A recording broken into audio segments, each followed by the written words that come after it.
would understand that, I think, including the SARC. Now, Pakistan have got, did it help Pakistan? Not at all.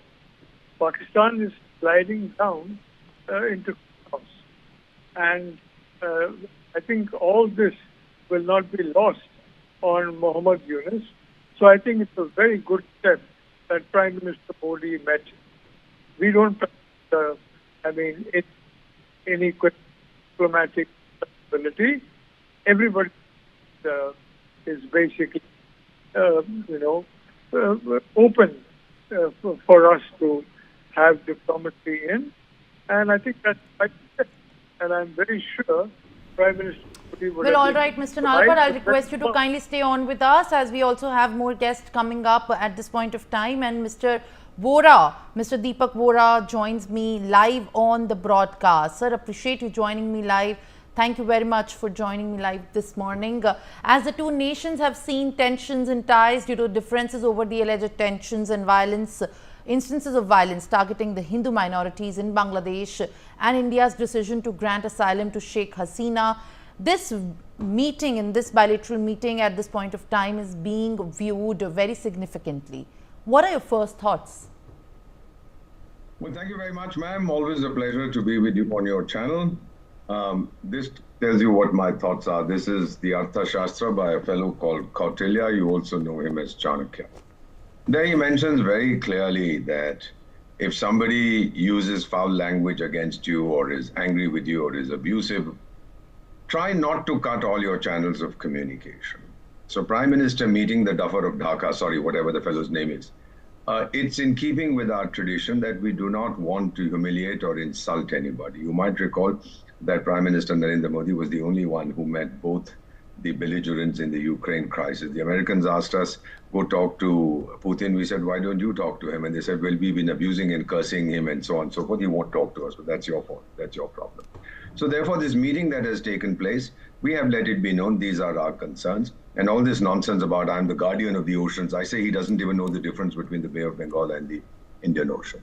We just need to tell him, and we've conveyed this very clearly, that as far as the Northeast is concerned, it's an integral part of India, and don't attempt to play any games over there because you're going to get badly hurt.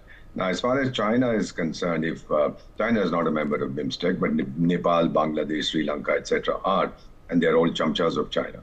As far as China is concerned, it couldn't care two hoots if Islamic Bangladesh sinks into the sea tomorrow. It will, if global warming continues at this level, but it would like to trouble India. Despite all the things that ting, ting, ping, ping, ding, long, whatever his name is, he's whispering to India, writing about trust and so on. Trust China, it's also equivalent to committing suicide.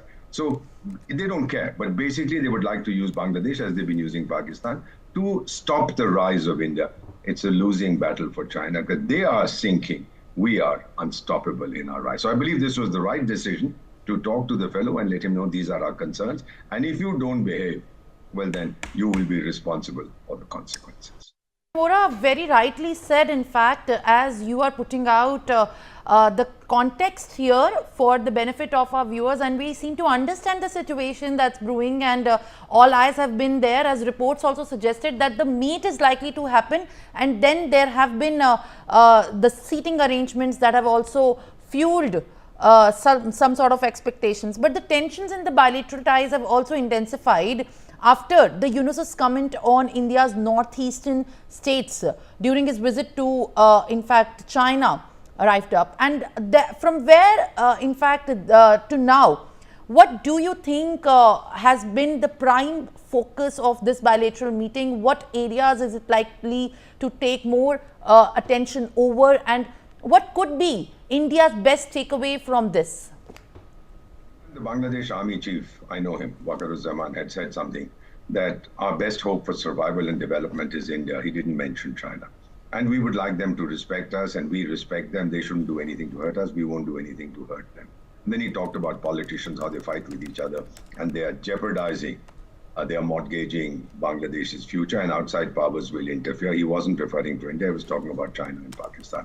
So I believe the best takeaway would be to tell this joker that, whatever the Chinese asked you to say when you visited their country, Then forget about that. If you want to have good relations with us, as our External Affairs Minister asked them, do you want good relations or you don't? Or give us a straight answer. If you want it, very good. We'll reciprocate. If you don't, then we know how to deal with a pipsqueak like you. I believe the biggest takeaway would be expressing clearly our views and telling them that there are certain lines that you must not cross.